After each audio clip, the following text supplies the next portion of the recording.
Bonjour Eliette. Eliette, tu travailles dans une boutique qui a la particularité de ne donner envie aux filles qu'avec des marques italiennes. Nous avons aujourd'hui Coralie, coucou Coralie, qui a 17 ans. Coralie nous demande pourquoi les marques les plus connues en prêt-à-porter viennent de l'Italie. Quelle est la particularité de ces créateurs italiens ? Les créateurs italiens, ils font une mode très féminine, très sensuelle, à Hollywood. Donc toutes ces femmes, ces actrices, toutes ces femmes qui se présentent, automatiquement, la plupart du temps, elles sont habillées avec des créateurs italiens parce que c'est très féminin. On voit, elles sont comment on va expliquer ça? Elles vont montrer leur sensualité. Et il faut que ça se voie. Si je comprends bien ce que tu es en train de nous dire, la particularité des Italiens est de sublimer la féminité, c'est ça ? Tout à fait. Ah, avec des accessoires, avec... Non, pas nécessairement. Ça veut dire, en plus, ils vont faire des robes très ajustées, peut-être. Des décolletés assez, assez provocants, ou des robes un peu transparentes sur le côté, et quelque chose qui attire l'œil. Sans être vulgaire, bien sûr. Tout à fait. D'accord. Donc, c'est une robe qu'on va voir, qu'on va remarquer. Bon. Et dont on va se souvenir. On va se souvenir. C'est ça qui est important. C'est important. Et c'est pour ça que beaucoup d'actrices, et quand il y a des grandes soirées, des grands galas, ces marques sont citées. C'est évident. Bien. Voilà. Alors, on a encore un peu de travail en France ? Non. Pas mais forcément. C'est pas pareil. C'est pour ça que dans le prêt-à-porter italien, on va retrouver un peu ce peps, ce côté très féminin. Très glamour. Bonjour les filles. Bonjour Christelle. Bonjour Stéphanie. Je ne vous présente plus Christelle qui est notre psy, la psy de Secret de Filles. Christelle, nous avons Sandra qui a 32 ans qui nous a écrit désespérée parce que sa petite fille de 20 mois s'amuse à mordre, enfin je ne sais pas si c'est un jeu d'ailleurs, mais mord tout le monde, tous les gens qui l'entourent. Ah. Comment est-ce qu'on peut aider Sandra ? Oui, qui a l'air un peu dans la détresse à 33 ans avec sa petite fille de 20 mois. Ah oui, j'imagine. Oui. Et comme tu dis, je pense qu'effectivement, ce n'est pas un jeu. Ah, c'est ça. Alors, c'est quoi ? Alors, c'est une bonne question et il faut qu'on se demande d'abord déjà qui est-ce qu'elle mord. D'accord. Savoir si elle mord que les adultes, si elle mord les enfants aussi ou que les enfants. Ce qu'on peut savoir, c'est que elle exprime forcément quelque chose en mordant. Ce qu'on peut conseiller à Sandra déjà, c'est de répéter en permanence que non, ça ne se fait pas.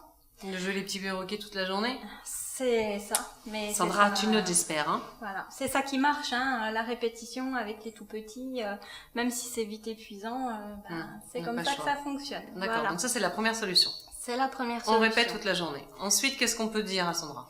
Alors, Sandra, ce qu'elle peut faire, c'est essayer de voir dans quelle situation sa fille mord. Est-ce qu'il y a une situation particulière qui la met en stress ? Par exemple, quand elle va à la crèche ou quand elle est en communication avec d'autres bébés, avec d'autres enfants. Voilà, ça peut être la jalousie, ça peut être ne pas vouloir partager les jouets. D'accord. Mais voilà, voir pourquoi. Cibler la situation. Ouais, exactement. D'accord. Ok, donc on cible la situation, on lui répète toute la journée de ne pas mordre. Exactement. Qu'est-ce qu'on peut encore apporter comme solution au problème ? Alors, on évite surtout les jeux de mordillage avec ses enfants. Donc, c'est comme tu le disais tout à l'heure si bien, est-ce que c'est un jeu ? Et si effectivement, pendant qu'on les changeait sur la table à langer, on les mord un petit peu. On mordit le ventre, on mord les petites mains, et du coup, pour eux, c'est un jeu, sauf que nous, on va mordiller, et eux, ils mordent parfois jusqu'au sang. Oui, ils se rendent pas compte, en fait, de la force qu'ils ont. Voilà. D'accord. Ils confondent jeu et méchanceté. Tout à fait. Très bien. Je pense qu'avec toutes ces solutions, Sandra, tu vas pouvoir pallier à ton problème. En tout cas, ralentir le mordillage. Bonjour les filles, bonjour Jando. Bonjour les filles, bonjour Stéphanie. Jando, tu es un professionnel du self-défense pour les filles. Oui. Professionnel. Nous avons aujourd'hui Caroline. Caroline nous pose la question à savoir comment se défendre lorsque, par exemple, elle se balade dans la rue avec son sac à main et elle sent cette espèce de méfiance qu'on peut avoir parfois quand on traverse certains quartiers. Comment est-ce qu'on réagit dans ces cas-là ? La première chose, si elle n'a pas confiance, si elle a moyen de faire autrement, on se fait accompagner en voiture ou autre, mais si ce n'est pas possible, à ce moment-là, déjà, c'est dissuasif de porter son sac devant soi. C'est beaucoup plus difficile de se faire voler, donc les agresseurs vont aux facilités d'habitude. Ça, c'est une chose. Maintenant, si ça arrive quand même, parce que prenons ce cas-là, eh bien, le réflexe, c'est de ne pas essayer de tirer dessus. Parce que c'est force contre force, l'agresseur a de la force si c'est un homme. C'est au contraire de s'approcher de lui et d'utiliser cet élan, cette énergie qu'il utilise pour nous tracter, se rapprocher, se décaler, le déséquilibrer et le faire tomber. Au cas où il doublerait son larcin d'une claque pour m'affaiblir, d'un coup de poing ou autre, et je vais protéger mon visage, me rapprocher, passer sur le côté et marcher en allant derrière lui pour le faire tomber. On ajoute à cela une poussée sur le visage qui va mettre une contrainte particulière sur le cou. Cette poussée. Oui, celle-là, ou à une main, parce qu'on a l'autre main sur le sac. Donc là, on a une main, pourquoi pas. Ça paraît compliqué, mais les principes sont très simples. Il suffit d'un peu d'apprentissage et beaucoup de répétitions pour que ça devienne une sorte de réflexe. Pour répéter, oui, en club. Pour un jour se faire voler son sac. Donc, pour le cas où ça arriverait. Utiliser la force de l'agresseur oui. à ses dépens. Exactement. En réalité, c'est comme tout. On s'entraîne dans différentes situations en souhaitant ne jamais avoir à s'en servir. Tout à fait. Mais le fait de l'avoir préparé dans sa tête, dans son corps, nous donne une quiétude, nous donne une sérénité qui est déjà un atout phénoménal. Bien. Et ben là, les filles, bluffez. Vous ne pouvez pas vous faire piquer votre sac. C'est impossible. Merci beaucoup, Jean-Do, pour toutes ces informations. Et si dans le sac, il y a 2 babioles, on s'en fout. Pour l'honneur, laissez partir le sac. Voilà, c'est ça. Ne pas lutter. Merci beaucoup, Jean-Do. À bientôt. À bientôt. Les filles, n'oubliez pas, vous pouvez nous envoyer toutes vos questions sur le site www.secretdefille.tv et bien sûr sur la page fan sur laquelle vous pouvez retrouver toutes les séquences. À bientôt. Bonjour les filles. Bonjour Émilie. Bonjour. Émilie, tu es directrice d'un centre esthétique et soins. Nous avons aujourd'hui Marie-Jo. Marie-Jo qui nous pose la question à savoir comment optimiser un massage du dos. Alors, pour faire un massage du dos assez efficace, il faut tout simplement effleurer. Ensuite, rechercher les petites zones avec des nœuds. Quand on masse, on va sentir qu'il y a une petite boule en fait. D'accord, voilà. C'est dur. C'est une tension musculaire. Très bien. Due au stress, à plein de choses. Ouais. Et on peut le travailler avec le pouce en faisant des petits cercles et on va sentir le nœud se défaire. Ah, d'accord, Voilà. ok. En fait, c'est le mouvement qui détend le nœud, Oui. le fait d'appuyer dessus, D'appuyer, le fait de le travailler, de le détendre. Il faut pas trop appuyer, sinon on a mal, j'imagine, non? Tout dépendra de la personne. Il y en a qui adorent les pressions, d'autres moins. Parce Elle comment commence dans le bas du dos D'accord. jusqu'au trapèze. Très bien. Toujours Voilà. en remontant? Toujours en remontant. D'accord. Voilà. Est-ce qu'il y a des endroits qu'elle privilégie? En fonction des nœuds qu'elle pourrait avoir et des points de sensibilité qu'elle a dans son dos. D'accord. Un massage efficace, ça dure combien de temps? Un modelage du dos peut partir de 10 minutes jusqu'à 30 minutes. Au-delà de 30 minutes, Elle dort. voilà. Avec quoi elle masse, hormis son pouce? Est-ce qu'il y a des produits à utiliser? Toujours une huile de massage. Toujours. Toujours. D'accord. Une huile de massage. Aujourd'hui aussi, on trouve des bougies de massage. Et là, c'est chaud? C'est chaud. C'est pas trop chaud pour non. le coup? Non.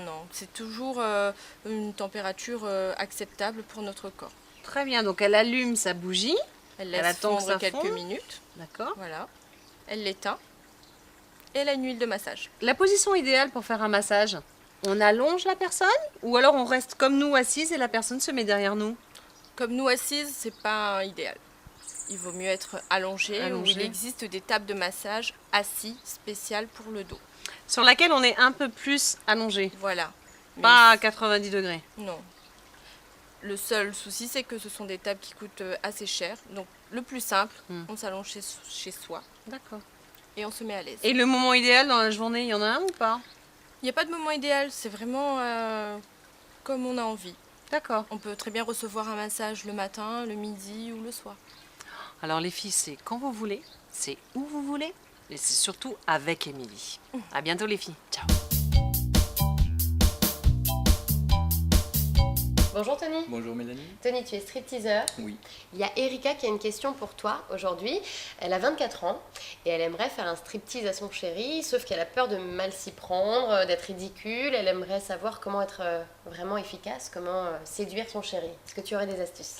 Alors faut qu'elle soit complètement à l'aise et qu'elle puisse trouver une tenue qui va plaire déjà à son chéri, Oui. une tenue qui va déjà, quand il va la voir arriver, lui plaire et lui le mettre en état un petit peu d'excitation, rien qu'en la voyant arriver. Est-ce qu'il faut beaucoup d'accessoires pour se sentir à l'aise, justement, pour éviter de... Non, juste une tenue qui va être à moitié dénudée, une tenue sexy mais sans trop se découvrir au début. Et puis après, elle prendra le temps en commençant à danser toute seule, parce que son chéri va apprécier de voir son amie danser toute seule avant de s'approcher de lui. Oui. Et après, commencer doucement par une danse sensuelle et après démarrer son striptease en prenant le temps d'enlever ses vêtements, en le faisant participer, puisque là ils sont entre eux, donc vraiment en le faisant participer complètement lui, à l'aider à enlever ses vêtements et prendre le temps, ne pas se presser, faire durer le spectacle 15, 20, 30 minutes s'il faut, et qu'elle prenne bien le temps en restant sensuelle, en restant sexy, car c'est pour son amoureux qu'elle fait ça.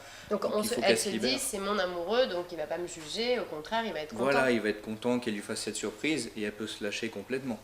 Elle peut se libérer de la danse, elle peut danser comme elle veut, très sensuellement, très sexy. Mais on comprend Erika, parce que parfois on peut se dire, oh là là, je vais être ridicule, comment éviter toute idée parasite comme ça dans sa tête? Oui, ça se comprend sa crainte, mais en même temps, si on se met à la place de son chéri, je pense pas que quelqu'un soit déçu que sa femme vienne lui faire une surprise en dansant et en lui faisant un striptease.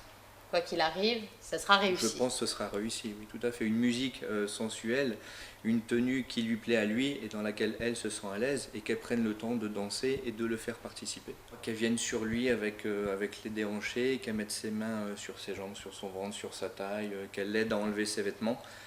Déjà ça y fera beaucoup. Lui l'aide à enlever ses vêtements. Lui, il l'aide à enlever ses vêtements, Ouais. tout à fait, c'est ça. Le striptease ça deviendra un échange, ils participeront tous les deux.